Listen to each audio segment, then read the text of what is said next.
E fshinte në Kavanoz më Oris dhe në Ndyshek turisti shqiptar kapet në trafik kokaine. Karabinierët e Ternit në Itali kapën një 23 vjeçar shqiptar teksa ishte përfshirë në një rrjet të trafikut dhe shpërndarjes së kokainës. I riu nuk kishte precedent penal, por kishte shkuar në Itali për vizitë turistike. Ai u kap teksa po drejtonte një makinë me qira në via Campo Micholo, që ngjalli me njëherë dyshime tek oficerët për shkak të sjelljes së tij intolerante dhe shmangëse.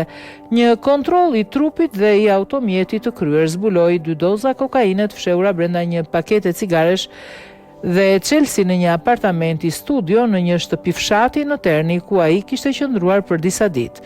Duke zgjeruar kontrollin në banesë, oficerët të gjetën 21 doza shtesë kokainë të ruajtura brenda një kavanozi qelçi të fshehur në Ndyshek dhe një gur të së njëjtës substancë me peshë, afërsisht 81 gram të fshehur në një pak orizi në dollap. Sasia totale drogës së gjetur, mbi 84 gram kokainë, u sekuestrua dhe i riu shqiptar u arrestua.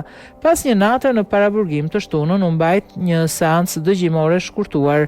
Pas seancës, gjyqtari, ndërsa konfirmoi arrestimin, urdhëroi që 23 vjeçari të mbahej në paraburgim, informon media italiane. Me kërkesë të karabinierëve, shefi i policisë së Ternit lëshoi gjithashtu një masë parandaluese që ndalon atë të kthehet në kryeqytet për 3 vjet.